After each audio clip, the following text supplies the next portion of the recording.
I'd like to offer a few introductions, if I may, and then hand over to Florence to complete proceedings and have hopefully a really stimulating and impactful discussion. So I'd like to introduce Dr. Schofield, Senior Lecturer in Archaeology, leads on the Archaeo Gaming module here at York, has published work on engaging with heritage through participatory design.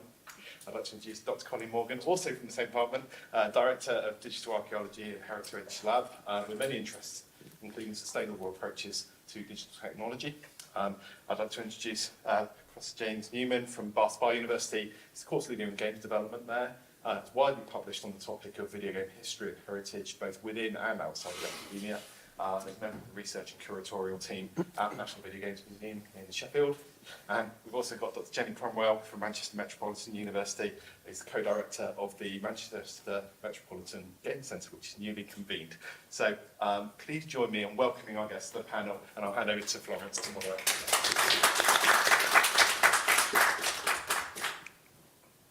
All right, so just to start, I'd like you to kind of like introduce yourselves and also talk about your experience with games preservation and how does that fit into your research. So maybe we could start from this end of you. We'll go back the other way. Good morning, everyone.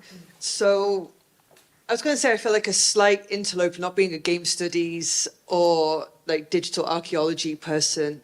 So my experience with it is as a member of the Manchester Game Centre, and we made a decision last December to start an archive of primarily older games. My colleagues still call it the Retro Games Archive. I just call it the Games Archive. And so in terms of my particular research, while I do research on games, it's not so much preservation, but we founded the archive, which had a soft launch a few months ago, starting from Commodore 64, working up to PlayStation 2 at the minute, quite a bit of stuff in between.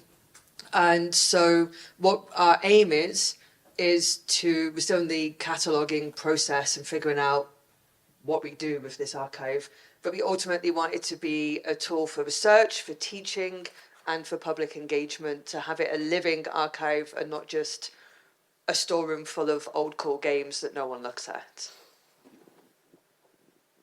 Hello, so I'm James Newman. So I suppose I feel like an interloper as well, because I'm a games person, not a preservation professional. So we're doing, I guess, how come to preservation? I suppose I almost think about the other way around.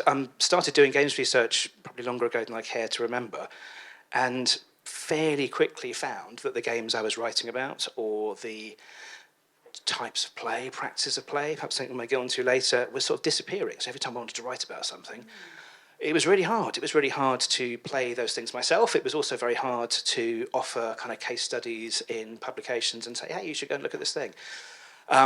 Unless, of course, you wanted to download a load of, some big RAR file from LimeWire or Kazaa, whatever it was at the time, which is the other kind of open secret of certain kinds of game preservation, which again we might come to. So yeah, my kind of initial interest was the object of study was disappearing. It's really fragile, and in that usual way that projects sort of start off with everyone thinking, oh, someone really ought to do something about this, and you're sort of waiting and hoping that someone will. I and a couple of colleagues thought, well, perhaps a collection of this sort of material, hardware, software, recordings of gameplay. That would be a neat thing to do. So we ended up having, cut a long story short, having conversations with folk in the Science Museum group, so particularly the National Media Museum up in Bradford, and founded the initial, what was called the National Video Game Archive at the time, sort of around the end of the 2000s, 2008 to 2009. That kind of morphed in a very complex way into something called the National Video Game Arcade, which is now the National Video Game Museum, based in Sheffield. I guess the object of the exercise there is a living collection. It is not things in cases. It is designed to be used, to be researched, to be worked with. But as a museum, it's also designed to be engaged with by various different audiences.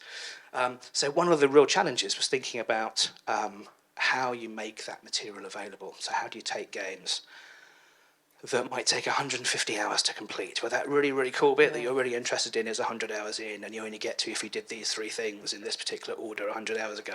So starting to think about some of the interpretative approaches as well, and thinking about where play fits in all of this, both as the means of accessing, but possibly as the thing you are preserving along the way as well.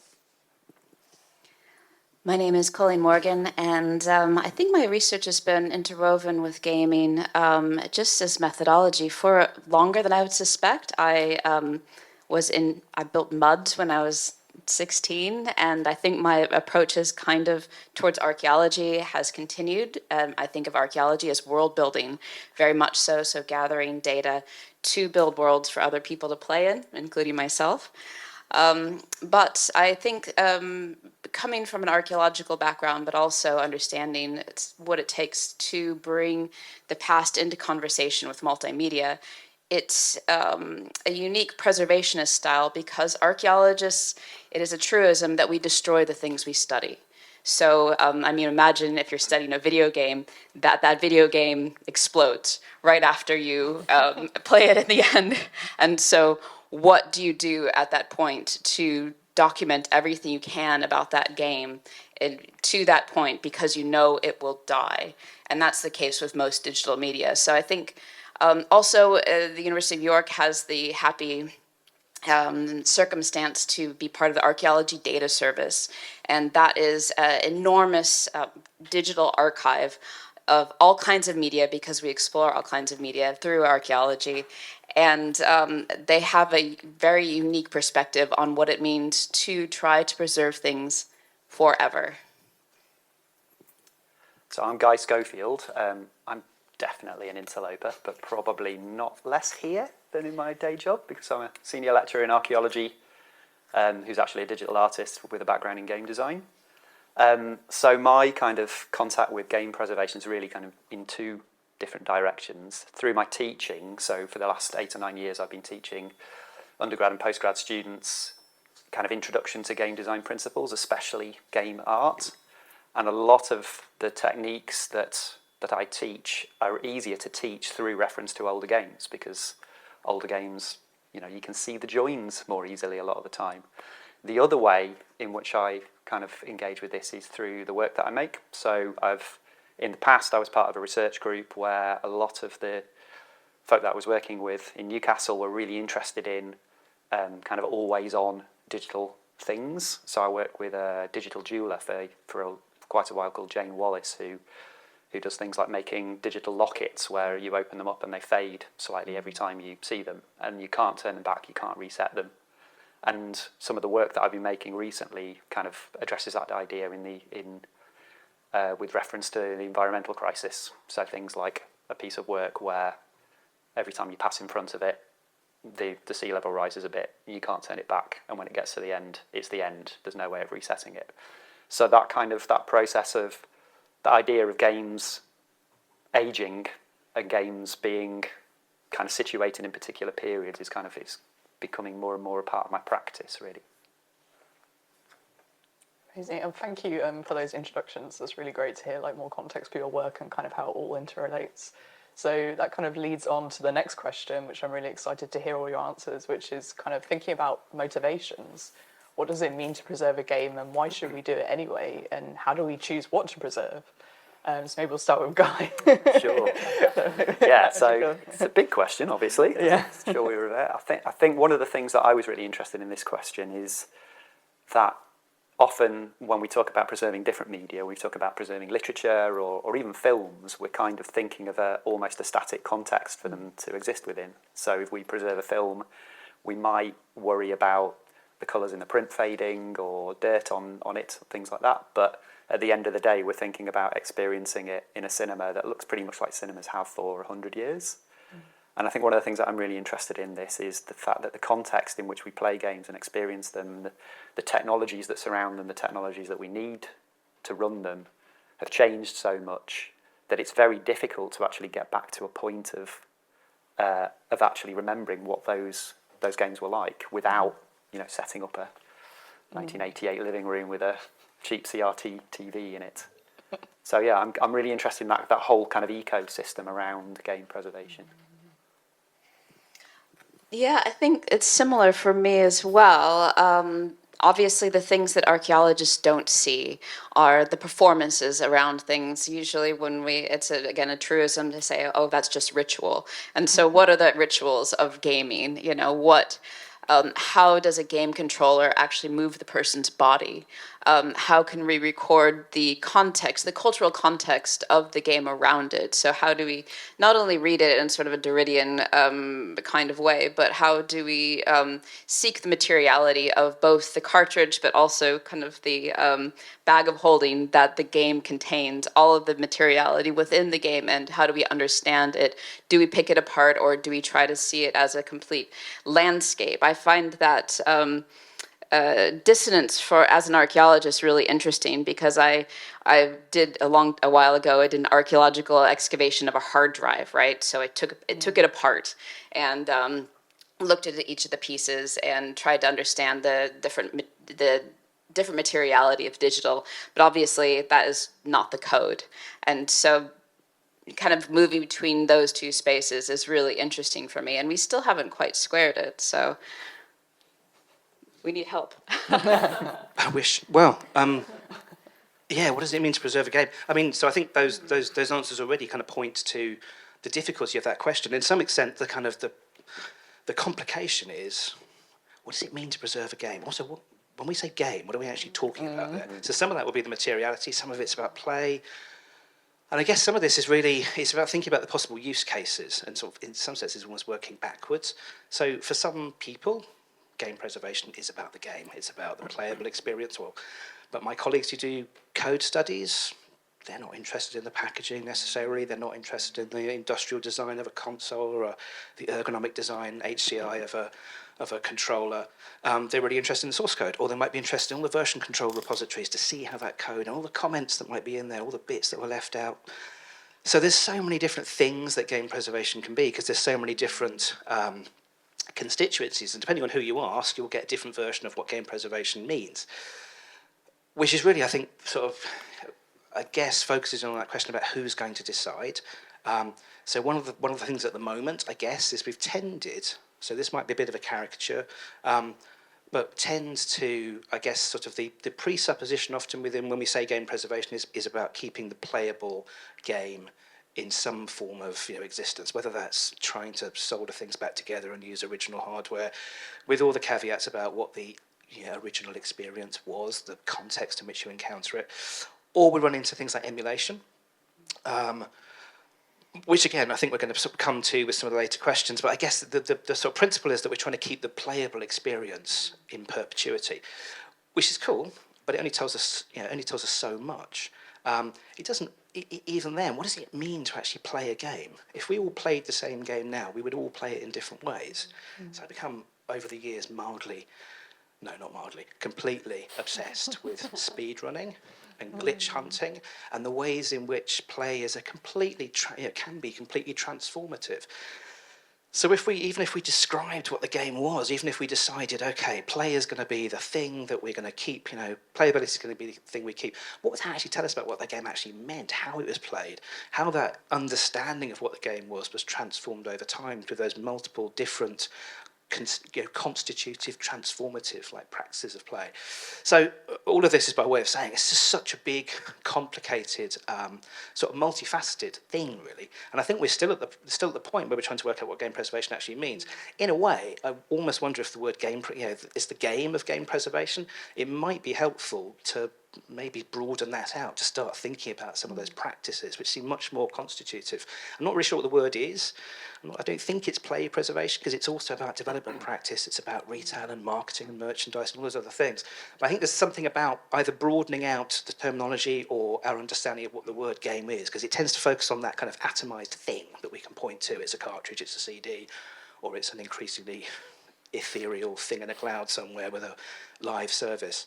So I think we're still at the point where we're kind of trying to work out what game preservation could be. And I think by implication then, that's about working out who needs to be involved in those questions about what gets preserved, what the valuable material is that we stand to lose. That's a really long way of saying I don't know. And so without repeating everything, which seriously I do have notes here and most of them have been said, in terms of how do we choose what to preserve, my starting point is we preserve everything, because otherwise questions of curatorial bias, what individual curators and researchers are interested in, which then skew what we privilege and decide to preserved, whether it's your own particular research interest or time period, or questions of like what constitutes a game. If everyone remembers like old Amiga or otherwise magazines when you get all your demo discs, and you know, lows versus full games.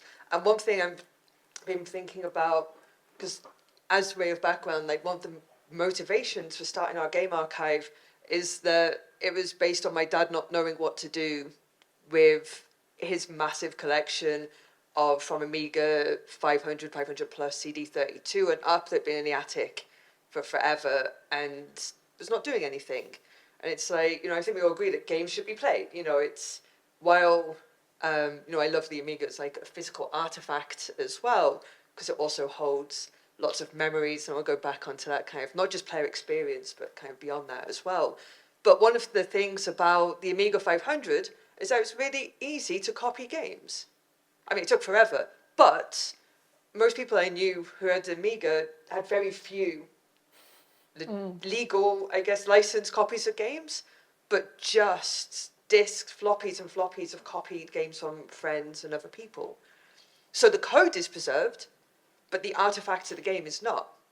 Although my dad also kept like original boxes, and the box art's incredible as well, and everything else that goes in that context of games. But one thing I'm really interested in, which I thought was interesting, and then was kind of rarefied when we had our launch, we surveyed people who attended, like, what would you like from the archive? And some people wrote down interviews about people's own experiences. And for me, it's not just what is the game like to play, but kind of like the emotions. I do all the history around playing the game. So our game archive being based on basically what I grew up with. You know, it's really personal to me, and I have lots of very personal memories. Sometimes not even of playing the games. Like, I don't remember necessarily what the game does, but I remember the experience of sitting with friends in a cellar in one old house and kind of just playing, and it being great, and having just snapshots of the game. And so playing, yeah, not just the context of everything that the game is, and kind of the physicality of playing a game and what you see, but what you feel and kind of how it connects with your own personal history. So I'd also, one of my aims is to undertake like an oral history project to preserve those encounters as well. And so, yeah, preservation, and yeah, where does it begin, where does it end? Because you've got games as artifacts, game as code, game as experience, game as play, game as memory. And I think all of that needs to be captured, which means, yeah, it's a huge effort and how you systematize, if you can systematize that. But I think, you know, I think a lot of people, maybe in the room, I guess certainly on the panel, do it because you love the games as well, that you come from a place of being a fan as well, and just capturing that passion as well for games. Can I just follow up on that a little bit? Because again, Sure. sort of thinking about these things archaeologically, and obviously the total archive would be exactly what we would want, right? We'd want the, you know, everything recorded. We would want all the digital materiality. We want that entire experience, but it becomes sort of Borges, you know, map of the is the size of the map, really. And it's thinking about sustainability as well. It's in archaeology we have what we call CBM, which is building material that we generally we weigh, but then we get rid of because there's so much of it out there. And if you've ever been to Rome, there's giant piles of potsherds, things like that. And so I'd be really interested in what is that for games? You know, what are the things that we can actually potentially put aside as something that is just too much? And I guess some of that would be answered by the Atari Gaming Excavation Project, where, you know, you can't preserve all of the ET games that they find, but I think finding those gaps, those acceptable losses, would be a really interesting question as well. And how much of a type do you preserve? And that question, I guess, types and tokens, and how many of what, and something which is representative or illustrative of everything, without having however many thousand ET cartridges they dug up from Texas. How many do you need? And some of them are in museums now, others private collections and elsewhere. But yeah, in question of totality, what is, you don't say need one of everything, but one of something, or like one of everything, not everything of everything. I guess is the point. I think one of the really interesting things about that as well is that the kind of the sort of grassroots efforts to preserve things, especially I'm thinking of talking about Amigas, the 16-bit era. You know, nobody really, well, lots of people make 16-bit style games now, usually using completely different techniques than were used originally. But some of those kind of sort of fringe practices, so I'm thinking of kind of demo creators who used to fill up, so if you're not familiar with the demo scene, when you got copied Amiga games a lot of the time back in the day, the people who had cracked the copy protection on them would fill up the last bit of the disc with really, really, really efficiently coded kind of graphics and music and things. And that's still a thing. That's still a scene. There's still a massive kind of collection of really skilled people who do exactly that stuff and put on concerts and kind of events and stuff using exactly those same techniques. Whereas the actual kind of 16-bit game design kind of technical approaches have almost faded away. So there's kind of really interesting things there about what's already being preserved, and that some of that isn't the kind of what you might think of as the sort of the core commercial effort. It's the sort of fringe practices around it. Yeah, one extra thing, my dad's got a really cool collection of joysticks. And so also like peripherals, and I just want to do an exhibition on joysticks and the developments of those. Again, bringing that like physicality as well into it, the developments. It's almost, having like a pottery sequence, but of joysticks instead.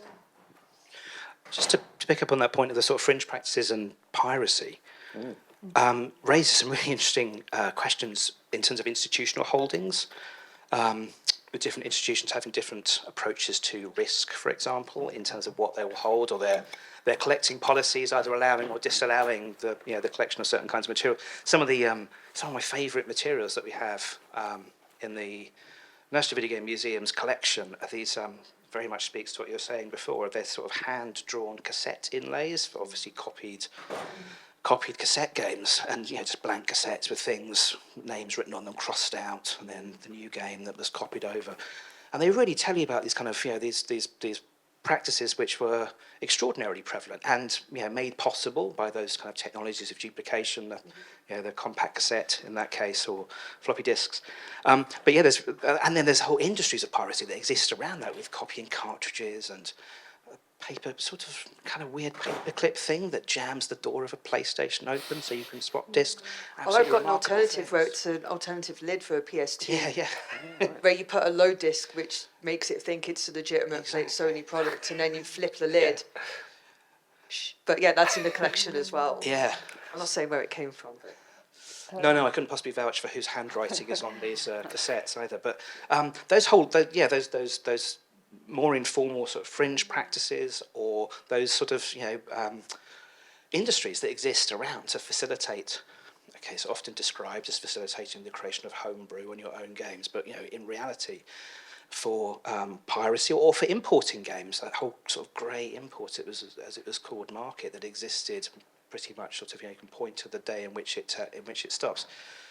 Those things become quite difficult for some museums to hold in their collections, because they are actively the products of practices that skirt very close to or outright break the law.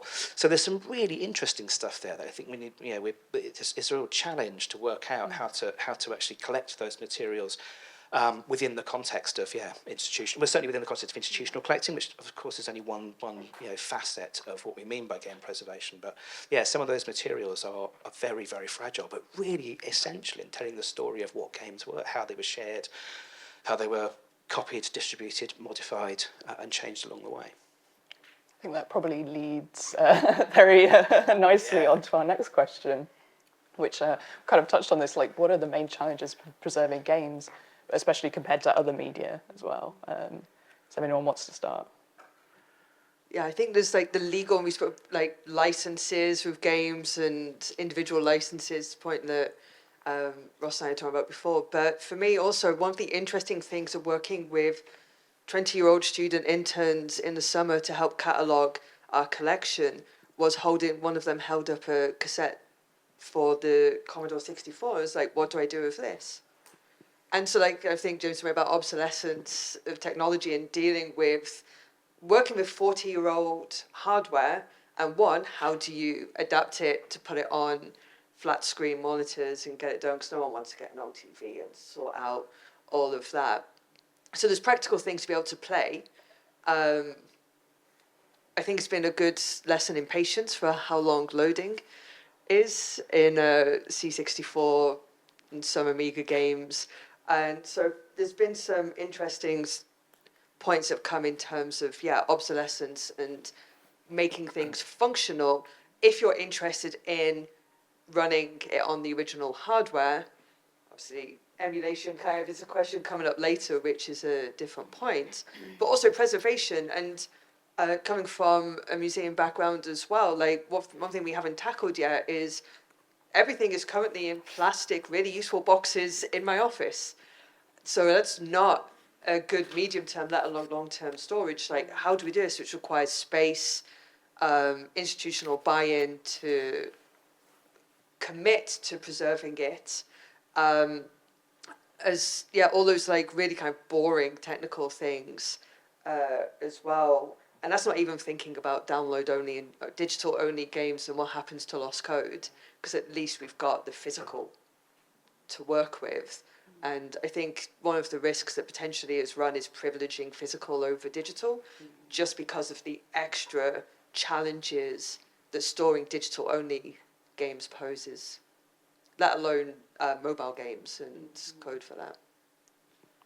Yeah, I think that point's really, that last point is probably, so all the things, yeah, would absolutely agree. And basically, they're all challenges in one sense. And there's lots of legal challenges. There are lots of challenges in terms of the policies of organisations, institutions, but also working with developers and publishers and making sure that everyone feels comfortable about what you're even trying to do when you're preserving something. But I think that point about the tools that we currently have. So is that sort of that famous aphorism about if the only tool you have is a hammer, every problem looks like a nail. So we have great tools when it comes to things like emulation. There's some pretty extraordinary work about extracting data from obscure, obsolete formats and particular disks, that look like they've been dropped to the bottom of the ocean and found 30 years later, and somehow someone is able to manage to get the data off by measuring the magnetic field variations 6 inches above, way beyond what I understand. So extraordinary tools, and I think that encourages us to sort of take an approach which says, well, okay, so emulation is really cool. Let's focus on that. Our ability to deal with physical media is probably far better. We have museum practices which are entirely geared around physical objects and not so much around complex, unstable, constantly changing digital objects where there is no physical thing, there is no stable thing.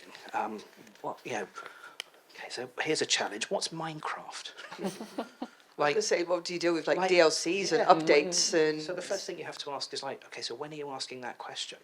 Is this now? Is it 5 years ago? The thing changes constantly. I mean, games often define themselves by the degree to which they change. Every time I turn my phone on, a whole bunch of apps update.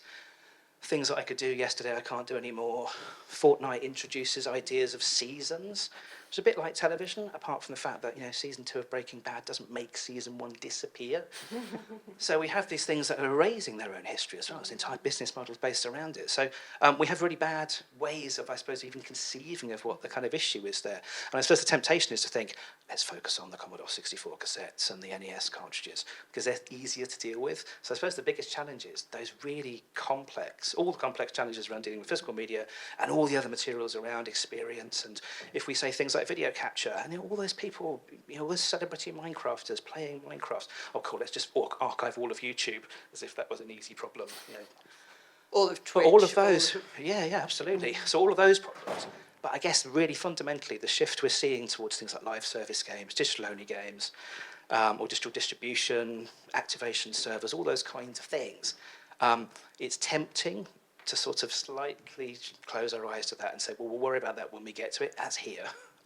So I guess part of the challenge is thinking about how we deal with those kind of materials and thinking about shifting preservation of being a thing that we are looking back on and worrying about the stuff that we can still retrieve, to saying it's got to be part and parcel of the the sort of process and practice of both making and playing games. It needs to become embedded into into the current moment and looking forwards rather than a kind of retrospective thing. Can I just add on quickly, because one thing that you made me think about, and it ties in with player experience, and also what you choose to preserve, is now the multiplicity of games on different platforms. So I am not a PC gamer, I'm a console gamer, and the different challenges or experiences of players that if I have an update on the PlayStation, I am not reverting to a previous one. Like you mentioned speedrunning, speedrunners will pick a particular version of a game on a, revert to it on Steam or whatever, right? And so a Steam or whatever the platform of choice is on a PC is very different to being a console player as well. And so you've got a differentiation. And do you choose to preserve the PC version, the console version, one of each? At what point do you preserve it? Oh, there's about to be another update. Let's do that somewhere else. And so, yeah, all these complexities, the modern convenience and things that can be done now actually creates way more complexities when thinking of this. And just to make sure this is going to come back to like why we're doing it and who we're doing it for, because for some use cases, that version of any version of Street Fighter is going to be just fine. It's going to give you the sense of what that game is. But for a particular group of players, that particular balanced version that existed in whatever year it was, not the version before, not the version afterwards, but that one, that's the only version, because that's the only version where you can do this particular set of moves or whatever the thing is. You can pick a game, because there are so many revisions. And this isn't just a digital thing. This has always happened. Different versions of code being burned onto cartridges. You can't really tell what they are until you actually start playing them. So those specificity is going to be really, really important for certain kinds of use cases. It enables or makes impossible certain kinds of play. But for other use cases, all of the versions are equally similar. So again, it really depends on who we're doing this for, and the level of granularity we then need to get to. So I think a lot of the question is about who's going to make these decisions as well. Sorry, I'm hawking that. Yeah, I think I'm picking preservation and the record would be really useful in that, again, archaeology, we do preservation by record. So again, the versioning of things is kind of directly relatable to the destruction of things as we study them. And so it is really great and really important to have the cartridge. It's really great and important to have the code and as much of the play experience as you possibly can. But I told you I was going to say this, but often with a lot of these things, the best way you can preserve something is to take a screenshot and then print it out on archival paper and put it into a fire safe. And this is coming from a place where I'm a so-called digital archaeologist, right? And so we've been destroying all of these sites all over Europe, all over the world, really, and doing this cool thing, digital recording. But unfortunately, we have obsolete files. And so we have now very few records of that. So we're having to do this multiple layers of digital archaeology on the recording system that we have to do. And so in the end, I mean, I don't want to be dire about this, but if it's really, really important, it's a cultural moment, going back to that sort of physicality, materiality is really, really important. But I also want to say, though, I went through a research project wherein we made it was with Guy as well, it was called Other Eyes, and we recreated avatars based on bioarchaeological evidence of dead people. And so we had people inhabit the avatars of the dead. And I have been going back through that and actually making a twine game of the decision tree process that we went through, because that's really important in archaeology, because the way we present the past is what sticks in people's minds. It is, and people use it for all sorts of good and terrible things. And so making yourself visible in that interpretive process, in that creative process, is really, really important. And so going through it is actually really painful, though, trying to retroactively document each of the things that we did. So actually gamifying your preservation process might be a really good shout. Excellent. Yeah, and I think there's something quite interesting happening in all these kind of conversations about games in particular that I think is it's happening in a far more kind of public way than in other media. So I'm thinking about things like the Resident Evil kind of remasters and the 30th anniversary Tomb Raider version that kind of came out last year, and the fact that the comparisons between the original versions and the remastered, absolutely completely rebuilt from scratch, if we're honest, versions, these are all playing out very publicly, and gamers are getting involved in those conversations in a way that I feel that doesn't really happen in the same way in things like the film industry. So I'm thinking of when the Star Wars remasters came out 20 odd years ago, there was a big outcry because Lucas had replaced a lot of the really lovely practical effects with really horrible CGI. But a lot of those kind of remastering processes, you know, they're fairly low key, and film studies people often aren't very interested in them. The public don't really know about them a lot of the time. And I think there's something quite interesting about games that, partly because the technology is so visible, and partly because the difference between remastered versions and original versions and the hardware and software involved are so obvious, that these kinds of questions about what is the kind of the thing that we're preserving, what is the core experience or the core, how does this connect to people's sense of nostalgia or the way that they played games originally, all these things are kind of playing out really, really publicly. I'm thinking especially of the Tomb Raider remaster, the 30th anniversary Tomb Raider, where they changed the control system from the original version, and there was a huge kind of, in all the games press, discussion about the original tank controls and how that related to a different, simpler style of gameplay, and all these kind of questions about kind of difficulty in modern games and games back 30 years ago. Like, all of these things are happening really, really publicly, and it's not academics that are kind of leading that, it's gamers and games companies, which is really interesting, I think. I think that, again, leads us quite well on to the next question, which is about different stakeholders. And we've talked a lot about different stakeholders, and it seems like really there's a need for collaboration between these different stakeholders. So I'd love to hear what you think about that as well, Guy.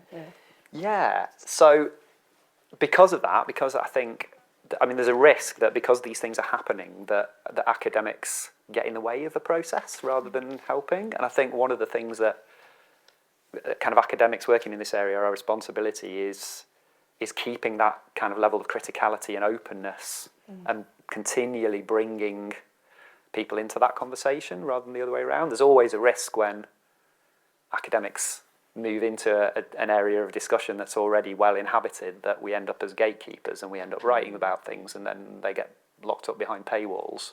And I think one of the kind of the main things that as academics working in this area we can do is start to do things like kind of highlight the intersectionality of some of these things, how the different concerns of different gaming communities intersect when we're talking about preservation.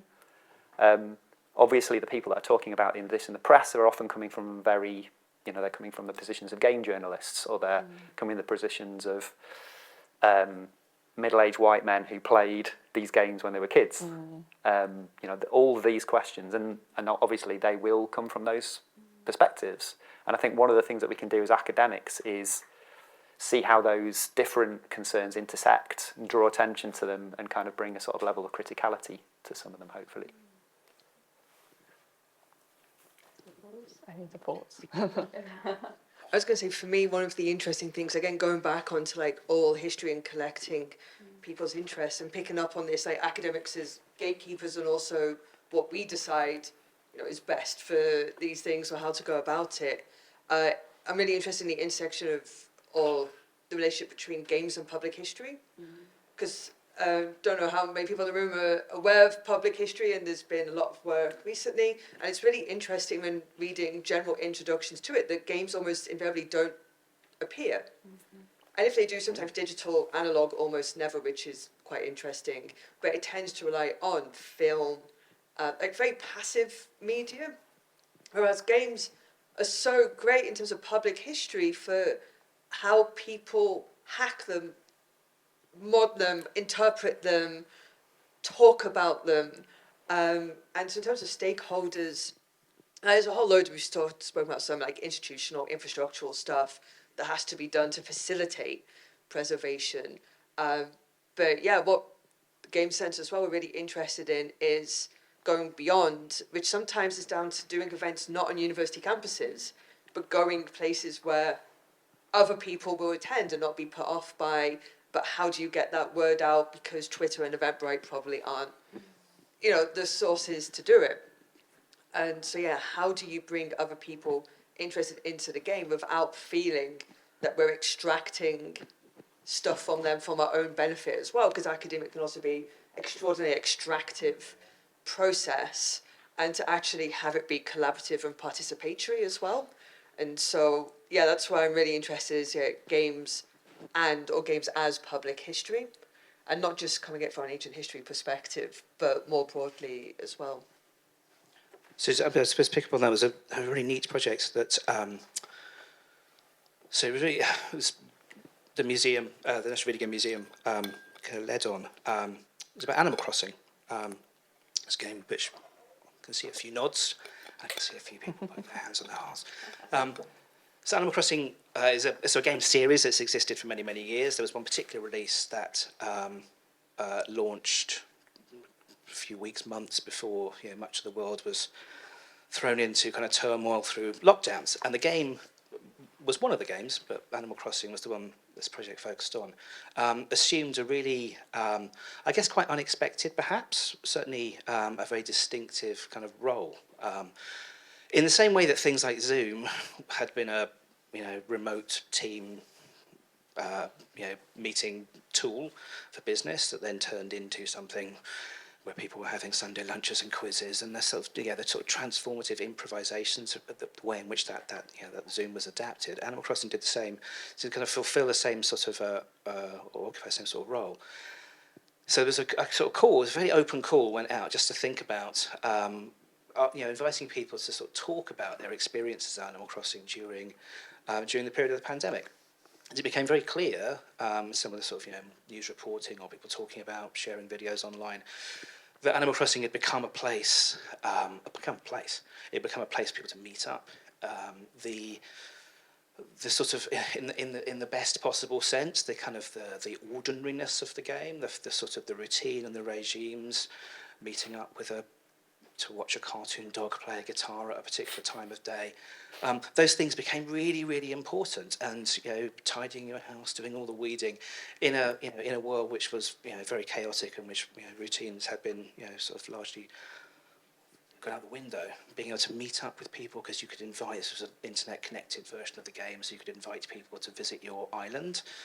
You could then decorate your island, perform, you could create games for people to play. There was a real sort of performance of identity. So we're really sort of interested in thinking about how you would document this. And this is a kind of, I suppose, an example of game preservation that doesn't really need the game at all. This was all about the practices of play, the meanings of the game, the way the game had been incorporated into these kind of into everyday life in this very unusual period. And the responses were extraordinary. And I would encourage you, it's called Animal Crossing Diaries, the site is still live. So people were encouraged to respond in any way they wanted. It could be written things, it could be, there were any number of written diaries, taken photographs of, sort of charting their journey through. There were screenshots, there were videos, there were tours of people's islands, a whole range of things, which documented the most incredible sort of practices, I guess, ranging from people sort of dealing with their mental health, keeping in touch with friends and families when that was difficult or impossible to do so. So I guess it's thinking about those sort of participative ways of I guess documenting those practices, not intervening in them as much as you say. It's that sense that Animal Crossing was clearly something which had a really important, was doing something very interesting, allowing people to as I say, meet up, had a very, very important function to play in the world, and finding a way to I guess, sort of document and record that. And for me, it was a really nice way of thinking about game preservation without the game. This was all about what was happening within the game, the way the game had been transformed through those kind of practices. That for me is like a neat. I thought that was a neat example of the kinds of ways I think we could kind of collaborate and begin to think about what a different version of game preservation might be beyond kind of code repositories and emulation, all of those things which are equally and differently important. Just to very briefly echo what everybody else has said, really, just following what people are interested in, I think is really important and useful. And there's lots of examples of this, like the Tumblr World Heritage. One of my students looked into that hashtag, and like an incredible amount of sort of self-archival of this experience. Vine, lots of serious things have died before, and to see how how those things are preserved through memory and even discussion. Great. I think we might be actually kind of running out of time now. So, do we want to go to Q&A, or do you think? I think that's welcome. Yeah, should we open the floor up? Yeah, if anyone has any questions. Okay, so yeah, you can invite questions from the audience. Told this takes a few seconds to become live. I think I saw Jay come first. So you mentioned a few difficulties with preserving games, especially live service. One of the things that I feel like it's very important in live service, also we have to acknowledge that live service games are very popular today. So how do we go about preserving games where the community of players is the integral part of it? And as follow-up for that is, what are the ethical implications of trying to preserve a community, say with AI, which we are very far away from, but do we want to preserve the in-game behavior? What about toxicity? Sorry if it's a little bit loaded. I think we have some of that just echoes, and I'll leave some of the community considerations, but go straight to the ethics, really, because we have parallel concerns in a large archive that we're doing of the of Avebury, which is a large henge site south of here, and there are racist things in the archive. There are sexist things in the archive. There's loads out there that requires more interpretation. And our question usually is like, so do we just put it in front of people? No, you don't. You try to make it kind of an interpretive padding around it, right? And so this is what this moment captures. This is what the culture portrays. And we understand, and it is culturally understood, that this is not actually an acceptable way to be. But I think a really interesting, really radical question always is, why not let it die? And so we do have to decide. We can't preserve everything, so we do have to decide the parts that we do preserve. So how can we prefigure the future through actions that we take now to say, well, that dude was a jerk. Maybe we just won't keep that. Fine. Yeah, I think the idea about letting things, I find that very sort of, it's a strange thing, I find it very liberating, the point where you get to, where you think, well, this stuff isn't going to last forever. So there might be some very active decisions you make about about deciding what and whether you continue to hold certain kinds of material, but actually all this stuff's going to disappear. I was reminded, your point about, writing stuff down on paper, and that's another one of the sort of, has been described to me before, is if you want to do code studies, write the zeros and ones down on a piece of paper. That's the best. We're good at dealing with that sort of stuff. But these games are going to disappear, and in some senses that's fine. It was only working with like people in the museum, heritage, archaeological sector, I really understood what long term means. This is like forever. Not long term used to mean 5 years to me. So if we're really thinking about this stuff in terms of hundreds of years, or whatever the joke is, 50 years or in perpetuity, whichever comes quicker. That's the digital preservation joke. This stuff isn't going to be around, so we can keep original hardware. It's going to be like a bunch of dust in the bottom of a shelf at some point, and we could sort of lament that. And of course, things like emulation and other kind of virtualization will help us keep some sort of version of the playable artifact playable, accessible. And there's extraordinary kind of advances happening all the time there. But there's also another way of thinking about this, which is, okay, so this stuff isn't going to last forever. If we just accept that, and accept that playability maybe is just a phase, it's a phase that a game has, that it exists in, it moves then into different sort of categories of existence. What we then move into is, as you say, is a sort of documentary approach. This isn't primarily then a sort of technological software, hardware preservation approach. This is about thinking about these as development practices, practices of play, the materiality, but these things need to be described. So the documentation then becomes absolutely key. So, and in one sense, like for live service games, that makes that, I guess that sort of brings that makes that a very obvious kind of way, obvious strategy. But in some sense, I think that's probably true even for all those generations of games before. It doesn't suddenly make that the viable way of approaching this. But I think if you take a more documentary approach, if you take a kind of if you're coming at this as a social historian, for example, the idea that this stuff doesn't last forever, actually that's a very liberating sort of thought. Okay, how are we going to document it then? I think just like the point about community, I think is a really interesting one. We've all spoken about player experience, but one additional thing about not just games, but all media is all the other fan-generated material, whether it's wikis, fan sites, which are so intrinsic to the community. And also in my own research, I've been like, I want to know more about this, and like just deep diving through wikis and going through. That's a really important part of the game experience, supplementary to it. And how do you, draw the line of where to stop saving, or do you say there was a 1,000-page wiki for this game that existed and was updated between these dates as a tagline, because those URLs are going to die, and who preserves them? Final question, I think. Okay. That's right. One comment on that.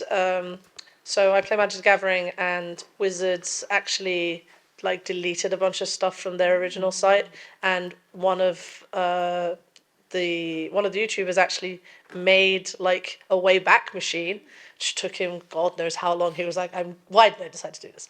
And we were just it was like, I mean, that's a game that's 30 years old, and let alone this digital things like that. I want to actually pop up. There was a question I had about Animal Crossing, but that I will basically say it made me do my PhD.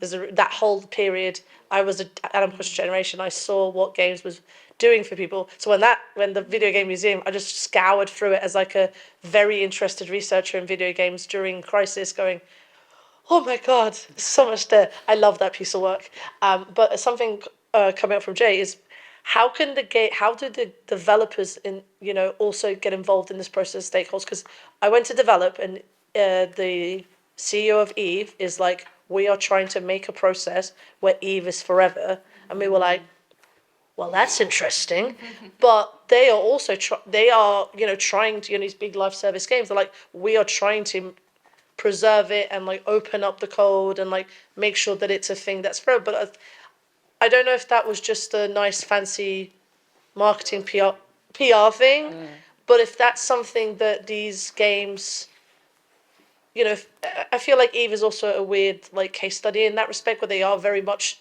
their fans are so important to them, their whole ecosystem is important to them. But do you feel like there are people in the industry where those games are sort of pivotal and they have this strong community that they can also be involved in this process of preservation? I think they have the codes, they have archives and history. You hope they have it. You hope.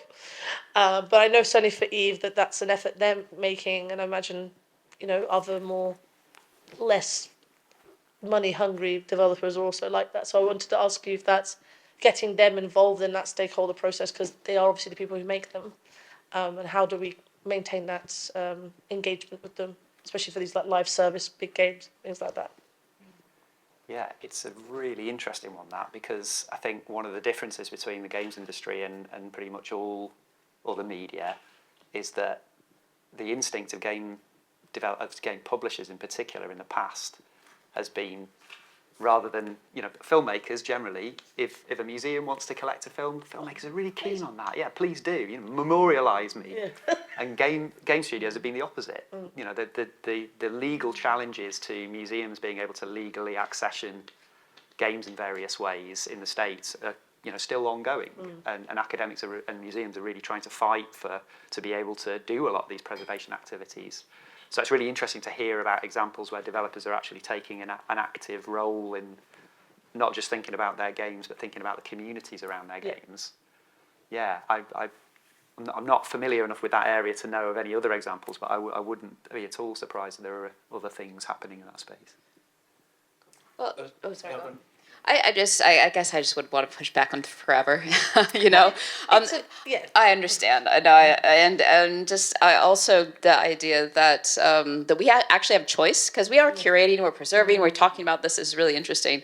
But again, as an archaeologist, we are probably going to be confronted with like one piece of fan art that's on some person carved on a rock at some point, and it's like the idea that we'll be able to have some kind of code or any of these things. And so I think it's actually really interesting to work back from that presumption, like any one artifact, any one representation, what can you find out about the culture? What can you find out about the game? What was that moment that is evoked by any piece of fan culture, of code, of anything that we find? Or in case of Eve, checking out the October 2023 mining statistics and the economic infrastructure of the game, like Eve is something else. I just presumed flippantly that forever meant until the developers actually colonize space. So I presume that's where Eve is going for. It's the record for the new civilization, being flippant. But yeah, I don't have an answer to stakeholders. That's a really tough one. But yeah, Eve is something else. Yeah, I mean, it's definitely. I mean, over the years, it's been interesting seeing more developers and publishers start to develop their own in-house archiving procedures, even having in-house archivists. Very often focused around code base and releases, because, as you mentioned before, the sort of remastering, reissue, there's an entire kind of business model around revisiting and re-releasing. So a lot of the archival work that happens inside those big publishers is about making sure that there's a definitive record of the thing that was released and every patch that was then applied. So it doesn't necessarily cover everything. So there's a very particular use case. And an extraordinarily valuable one to feed into the mix. I guess the thing I would really like to do, and I'm trying to find the way, in fact we could all maybe do this now, I think there would be a really good funded project to work on. So a few years ago I had a PhD student, there's one in the room now, but I had a previous PhD student, we sort of gambled that the game that they were going to be focusing on would be delisted, deactivated sometime during their PhD, and this would be a really nice kind of moment to then think about a game that existed. You were able to play it, and then there was a kind of afterlife, seeing what then happened. I think it'd be really neat to pick a title that we know during the period of the grant was going to be delisted. They'll get the end of life announcement comes out. There'll be a period at which it will be in the store, then not, and just to begin to think about how we tackle that. So this is maybe it is predictable if we knew if we knew about Nintendo's Animal Crossing is going to get that version of it's going to get turned off at some point. A really neat sort of continuation of that Animal Crossing Diaries project where we then think about what happens when that version of Animal Crossing is no longer playable, no longer exists, or might be playable in different ways for a while, then eventually disappears. Starting to think about the work that then happens, both at a publisher level, but also all those archival fan practices. There's so much work that happens outside. There's a camera pointing at me, so I won't say what they are, but there's any number of projects that have kept games running by somehow reverse engineering the content delivery networks, the activation servers, so they're still playable, somewhat under the radar. So it'd be fantastic. I think it'd be a really neat kind of test of the degree to which all of these stakeholders can collaborate, and to some extent, to see what materials people actually have, how they can be held, where that different expertise is.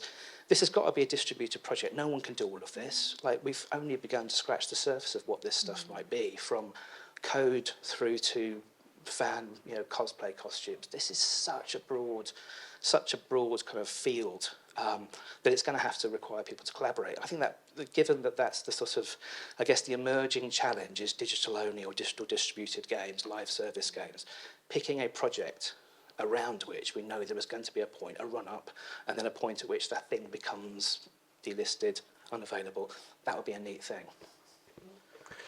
Right, I'm going to have to step in now. I think we're coming up to time. So I just want to thank the panel and also the participation from the audience in a really enriching discussion. We've covered a lot of ground, and it's clear that just as games are nebulous things in themselves, the discussion around preserving games is equally as nebulous. So there's two bits of business I want to do. First of all, I just want to invite participation in further discussions around this topic. I've got pen and paper at the back. If anyone would like to continue to engage in this discussion, please just add your contact details, and it'd be great to get some conversations going beyond the talk.